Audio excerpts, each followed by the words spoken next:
السلام علیکم ورحمۃ اللہ وبرکاتہ۔ محترم ناظرین، 20ویں پارے کا مختصر تعارف اور خلاصہ پیش خدمت ہے۔ قرآن کریم میں اللہ تعالیٰ نے عبرت و نصیحت حاصل کرنے کے لیے جو واقعات بیان فرمائے ہیں ان میں قارون کا واقعہ بھی ہے۔ وہ قارون جس کے مال و دولت کی مثال دی جاتی ہے، لیکن حقیقت میں مثال اس کے کبر و غرور کے انجام کی دینی چاہیے۔ حضرت موسیٰ علیہ السلام کا چچا زاد بھائی تھا، بہت مالدار، اتنے بڑے خزانے کا مالک کہ اس کے خزانے کی چابیاں کئی لوگ مل کر اٹھاتے۔ اپنے مال و دولت کی وجہ سے اسرائیلی ہونے کے باوجود فرعون کے ساتھ رہتا تھا۔ بہت ہی سرکش اور گھمنڈی تھا۔ اس کی قوم کے لوگ اس کے رویے کو دیکھ کر اس پر ترس کھاتے اور نصیحت بھی کرتے تھے۔ اللہ نے تمہیں جو مال دیا ہے اس کا صحیح استعمال کرو، نیکی کے کاموں کو انجام دو تاکہ تمہاری عاقبت سنور جائے۔ اپنے اوپر اسے جائز طریقے سے خرچ کرو، فضول خرچی مت کرو، ضرورت مندوں کا خیال رکھو اور گناہوں کے کاموں میں اس مال کو خرچ کر کے زمین میں فساد مت مچاؤ۔ دولت کے نشے میں چور قارون ان نصیحتوں پر کان کیسے دھرے؟ مجھے تمہارے نصیحت کی ضرورت نہیں، یہ میرا مال ہے، میں نے اپنی ہنربندی سے اسے کمایا ہے، جیسے چاہوں ویسے لٹاؤں۔ تم لوگوں کو کیوں تکلیف ہوتی ہے اور تم لوگ کیوں ہمیں نصیحت کرتے ہو؟ ایک روز وہ اپنے جاہو حشم کے ساتھ اپنے مال و دولت کا مظاہرہ کرتے ہوئے نکلا۔ کچھ لوگ اس منظر کو دیکھ کر مرعوب ہو گئے اور تمنا کرنے لگے کہ کاش یہ مال و دولت انہیں بھی نصیب ہو۔ بنی اسرائیل کے نیک لوگوں نے اس کو تنبیہ کی کہ یہ تمنا کیوں کرتے ہو؟ ان کو تنبیہ کی کہ یہ تمنا کیوں کرتے ہو؟ ایمان و عمل کے مقابلے میں اس کی کیا حیثیت ہے؟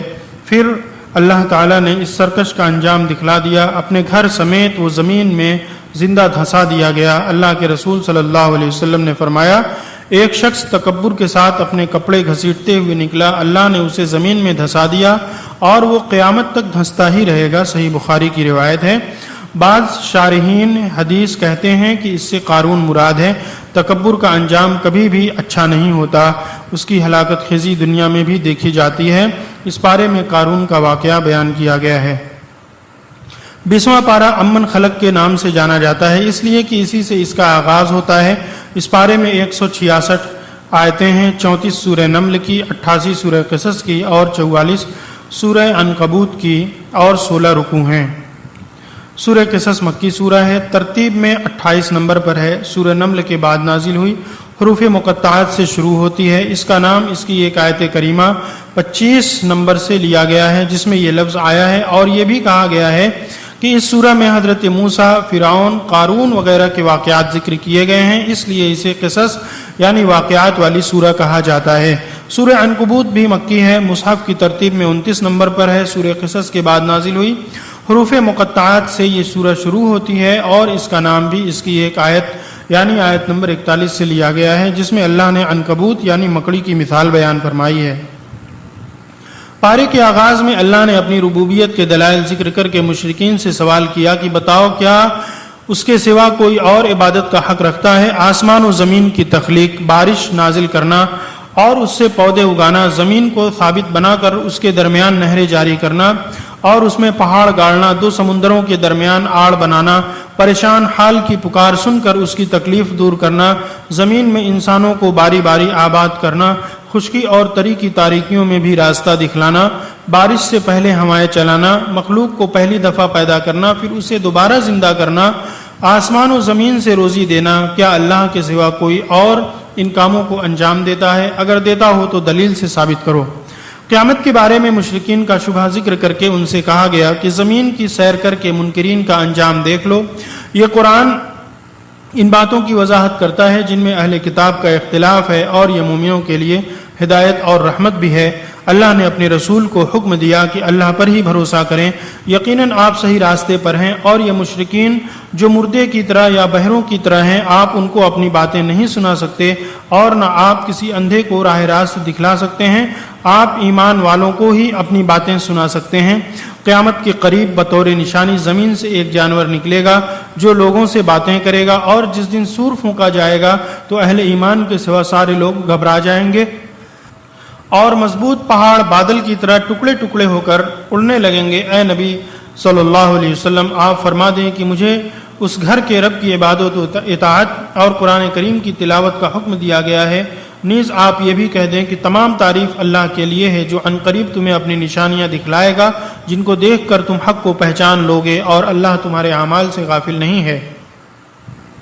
سورہ قصص کے شروع میں موسیٰ اور فرعون کا واقعہ تفصیل کے ساتھ بیان کیا گیا۔ فرعون کی سرکشی، بنی اسرائیل پر اس کا ظلم اور موسیٰ علیہ السلام کی بعثت کا مقصد بیان کرنے کے بعد موسیٰ علیہ السلام کی پیدائش کے بعد ان کی حفاظت کے غیبی انتظامات، موسیٰ علیہ السلام کا جوان ہونا اور ان کے ہاتھوں ایک قبطی کا قتل، حضرت موسیٰ علیہ السلام کی ندامت اور مغفرت کی دعا، قتل کا راز فاش ہو جانا اور ایک خیرخواہ کی نصیحت پر عمل کرتے ہوئے مصر سے مدین کا سفر، وہاں پہنچ کر شریف زادیوں کے جانور کو پانی پلانا اور درخت کے سائے میں آ کر اللہ سے دعا کرنا کہ تو جس خیر سے بھی مجھے نواز دے، اس وقت میں سب کا محتاج ہوں، دعا کی برکتوں کا ظہور اور مدین کے بزرگ کی سرپرستی کا ملنا، 10 سال مدین میں گزار کر اہلیہ کے ساتھ مصر واپسی، کوہ طور پر تجلی الہی کا ظہور، موسیٰ علیہ السلام کو پیغمبری اور معجزوں سے نوازا جانا، فرعون کے پاس جانے کا حکم، موسیٰ کا ڈر اور اللہ کا انہیں اطمینان دلانا، نیز ان کی فرمائش پوری کر کے ہارون علیہ السلام کو بھی تاج نبوت سے سرفراز کرنا،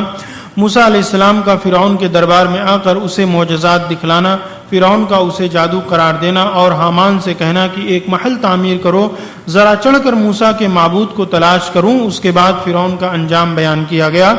پھر اللہ نے اپنے رسول سے فرمایا کہ جب کوہ طور پر موسیٰ علیہ السلام کو رسالت دی گئی یا جب اہل مدین کے درمیان اللہ کی آیات پڑھی گئیں تب تو آپ وہاں نہیں تھے، لیکن یہ اللہ کا فضل ہے کہ اس نے آپ کو گزشتہ قوموں کے واقعات بتائے تاکہ آپ اپنی قوم کو جن کے پاس حضرت ابراہیم و حضرت اسماعیل کے بعد کوئی پیغمبر ہی نہیں آیا انہیں ڈرائیں۔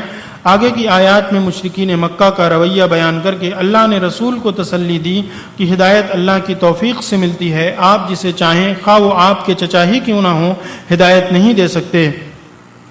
مکہ والوں نے ایمان نہ لانے کی ایک لغو علت پیش کی، اللہ نے انہیں اس کا بھی جواب دیا۔ قیامت کا ذکر کر کے مشرکین ان کے معبودان کا مکالمہ بیان کیا گیا اور ان کی لاچارگی کا نقشہ کھینچا گیا، اور ساتھ ساتھ شرک سے تائب ہو کر ایمان و نیک عمل کرنے والوں کو بشارت دی گئی۔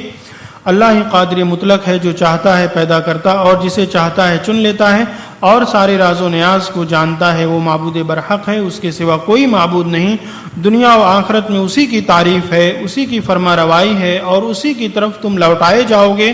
رات و دن کا نظام اور اس میں اللہ کی رحمت کے پہلو بیان کیے گئے۔ قارون کا واقعہ بیان کرنے کے بعد اللہ نے فرمایا کہ آخرت کا گھر اور جنت ہم نے ان لوگوں کے لیے تیار کر رکھی ہے جو زمین میں نہ اکڑ کر چلتے ہیں اور نہ فساد مچاتے ہیں، اور پرہیزگاروں کے لیے ہی عمدہ انجام ہے۔ رسول کو بشارت دی گئی کہ اللہ آپ کو مکہ دوبارہ لائے گا۔ سورہ کا اختتام اس عظیم الشان آیت پر کیا گیا جس میں رب کریم کی صفت وجہ چہرہ انور کا بیان ہے۔ اے عرش عظیم کے رب، تو ہم گناہ گاروں کو بھی جنت میں اپنے دیدار سے شرف یاب کرنا، اللہ کے ساتھ کسی اور معبود کو نہ پکارنا، اس کے علاوہ کوئی معبود برحق بھی نہیں، ہر چیز فنا ہونے والی ہے بجز اس کے وجہ یعنی چہرہ انور کے، اس کا ہی حکم چلتا ہے اور چلے گا اور اسی کی طرف تم لوٹائے جاؤ گے۔ سورہ عنکبوت کے شروع میں دین کی خاطر ابتلا و آزمائش اور اس کی حکمت بیان کی گئی۔ ہر انسان کو یہ حکم دیا گیا کہ وہ اپنے والدین کے ساتھ حسن سلوک کرے، لیکن اگر وہ شرک پر مجبور کریں تو ان کی یہ بات نہ مانیں۔ منافقین کا حال بیان کیا گیا کہ دین کے لیے وہ تکلیف برداشت نہیں کرتے اور اللہ کی مدد آئے تو اپنے مسلمان ہونے کی دعائی دیتے ہیں۔ کیا اللہ ان کے دل کے احوال نہیں جانتا؟ اللہ مومن اور منافق سب کی حقیقت کو ظاہر کر دے گا۔ مشرکین مسلمانوں سے کہتے ہیں چلو ہمارے ہی مذہب پر رہو، ہم قیامت کے دن تمہارا بوجھ بھی اٹھا لیں گے۔ اللہ نے فرمایا یہ بالکل جھوٹے ہیں، ہاں یہ اپنا بوجھ اٹھائیں گے اور ان کا بھی جن کو انہوں نے گمراہ کیا، اور قیامت کے دن ان سے ان کی افطرا پردازی کے بارے میں بھی پوچھا جائے گا۔ حضرت نوح علیہ السلام نے اپنی قوم کو 950 سال تک دعوت دی۔ حضرت ابراہیم کی دعوت کا تذکرہ کیا گیا، اس کے بعد حضرت لوط اور ان کی قوم کی بے حیائی، حضرت شعیب اور اہل مدین، قوم عاد، قوم ثمود، قارون، فرعون اور حامان کے ذکر کے بعد اللہ نے فرمایا کہ ان میں سے ہر ایک کو ہم نے ان کے گناہوں کی وجہ سے ہی اپنی گرفت میں لیا ہے۔ اللہ کسی پر ظلم نہیں کرتا بلکہ لوگ خود اپنے اوپر ظلم کرتے ہیں۔ ہم ان مثالوں کو لوگوں کے لیے بیان فرماتے ہیں لیکن انہیں صرف علم والے ہی سمجھتے ہیں۔ اللہ نے آسمانوں اور زمین کو حق اور حکمت کے ساتھ پیدا کیا ہے، اس میں اہل ایمان کے لیے بہت بڑی دلیل ہے۔ انہی چند باتوں پر اس پارے کا اختتام ہوتا ہے۔ اس پارے کی چند آیات ملاحظہ ہوں۔ امن خلق السماوات والارض وانزل لكم من في السماء ماء فانبتنا به حدائق ذات بهجة ما كان لكم ان تنبتوا شجرها أإله مع الله بل هم قوم يعدلون۔ بھلا بتاؤ تو صحیح کہ آسمانوں اور زمین کو کس نے پیدا کیا؟ آسمان سے تمہارے لیے کس نے بارش برسائی؟ ہم نے اس سے خوبصورت باغات اگا دیے۔ ان درختوں کا اگانا تمہارے بس میں قطعاً نہ تھا۔ کیا اللہ کے ساتھ اور کوئی معبود بھی ہے جس نے یہ کام انجام دیا؟ بلکہ یہ سیدھی راہ سے دور ہو گئے ہیں۔ 20ویں پارے کی یہ پہلی آیت کریمہ ہے۔ اس آیت میں اور اس کے بعد کی آیات میں بھی اللہ قادر مطلق نے اپنی عظیم قدرت کے دلائل بیان فرمائے ہیں کہ بغیر ستون والا یہ بلند و بالا آسمان اور ہموار زمین کس نے پیدا کیا؟ آسمان سے بارش برسا کر خوشنما باغات کس نے اگائے؟ کیا یہ نشانیاں اس بات کی دلالت نہیں کرتی کہ جو رب ان کا خالق اور مدبر ہے، عبادت کا بھی وہی تنہا مستحق ہے؟ لیکن مشرکین کا حال عجیب ہے کہ اگرچہ اللہ کو اس کائنات کا خالق و مدبر مانتے ہیں لیکن عبادت میں اس کے ساتھ دوسروں کو بھی شریک کرتے ہیں۔ امن جعل الارض قرارا وجعل خلالها انہارا وجعل لها رواسي وجعل بين البحرين حاجزا أإله مع الله بل اکثرهم لا يعلمون۔ کیا وہ ذات جس نے زمین کو قرارگاہ بنایا اور اس کے درمیان نہریں جاری کر دیں اور اس کے لیے پہاڑ بنائے اور دو سمندروں کے درمیان آڑ بنا دیا، کیا اللہ کے ساتھ کوئی اور معبود بھی ہے؟ بلکہ ان میں سے اکثر کچھ جانتے ہی نہیں۔ ذرا میری رب کی بنائی ہوئی زمین کو دیکھو، مضبوط اور ٹھوس، پوری دنیا کا بوجھ اپنی پشت پر اٹھائے، نہ ہلتی ہے نہ ڈولتی ہے۔ اسی پر ہم اٹھتے بیٹھتے چلتے پھرتے، کھیتی کرنے والا کھیتی کرتا، مکان بنانے والا مکان بناتا، سفر کرنے والا سفر کرتا، سب اپنی اپنی حرکت و نشاط کو اس کی پشت پر انجام دیتے ہیں اور یہ خاموشی کے ساتھ سب کے کام آتی ہے۔ رب نے اس کے درمیان نہروں کو بھی جاری کر دیا، جس نے اس کے فوائد کو بڑھا دیا اور اس کے حسن میں بھی اضافہ کر دیا۔ اوپر سے مضبوط پہاڑ میخ کی طرح گاڑ دیے تاکہ اپنی جگہ قائم رہے۔ غور تو کرو یہ کس کے قدرت کی نشانی ہے؟ کیا اب اس کے بعد بھی کوئی ذات لائق عبادت ہے؟ امن یجیب المضطر اذا دعاه ویکشف السوء ویجعلکم خلفاء الارض أإله مع الله قلیلا ما تذکرون۔ کون ہے وہ ذات جو پریشان حال کی پکار سنتا ہے جب وہ اسے پکارتا ہے اور اس کی تکلیف کو دور کرتا ہے اور تمہیں زمین میں ایک دوسرے کے بعد آباد کرتا ہے؟ کیا اللہ کے ساتھ کوئی اور بھی معبود ہے؟ تم بہت کم نصیحت حاصل کرتے ہو۔ وہی ذات وحدہ لا شریک ہے جس کی طرف ہر مصیبت زدہ اپنے ہاتھوں کو اٹھاتا ہے، روتا ہے، گڑ گڑاتا ہے، اسی سے مانگتا ہے اور وہ سب کی سنتا ہے، تکلیف دور کرتا ہے، مراد پوری کرتا ہے، مرجھائے ہوئے چہرے کھل اٹھتے ہیں، مایوس اور مردہ دل زندہ ہو جاتے ہیں۔ یہ کس کا کرم ہے؟ اے مشرکین مکہ، تم بھی تو تکلیف و شدت کے وقت اپنے باطل معبودان کے بجائے اسی کو پکارتے ہو، تو بتاؤ جب تنہا وہی تمہاری پکار سنتا ہے اور تمہاری تکلیف کو دور کرتا ہے تو عبادت اس کے ساتھ دوسروں کی کیوں کرتے ہو؟ تمہاری عقل و دانش کہاں کھو گئی؟ اس کا یہ بھی فضل دیکھو کہ ساری انسانیت کو ایک ساتھ اس نے زمین پر نہیں آباد کیا، ورنہ رہنے سہنے سے لے کر روزی روٹی تک کے مسائل پیدا ہو جاتے، بلکہ ایک نسل کے بعد دوسری نسل کو لاتا ہے تاکہ باری باری سب اس کرم والے رب کی نعمتوں سے فیض یاب ہوں۔ کمال مہربانی کے اس نمونے پر بھی غور کرو۔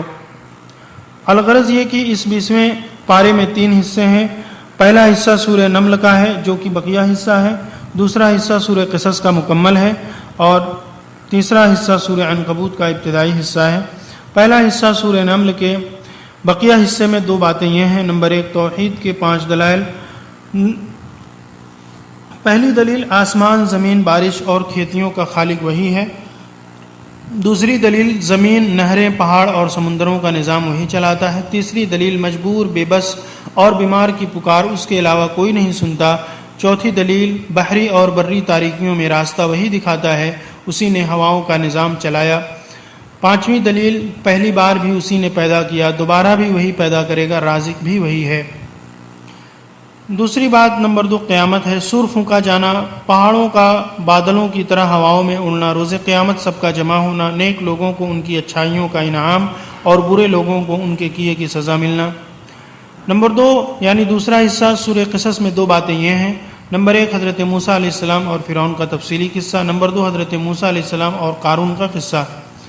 تیسرا حصہ سورہ عنکبوت کے ابتدائی حصے میں 3 باتیں یہ ہیں. نمبر 1 توحید، یعنی مشرکین کے بت مکڑی کے جالے کی طرح کمزور ہیں. نمبر 2 رسالت، آزمائش من جانب اللہ ضرور آتی ہے، اس ضمن میں چند انبیاء اکرام کے قصے مذکور ہیں. نمبر 3 قیامت کا تذکرہ. اللہ تعالیٰ سے دعا ہے اللہ تعالیٰ ہمیں قرآن مجید کی تعلیم اور احکام پر عمل کرنے والا بنا دے. آمین.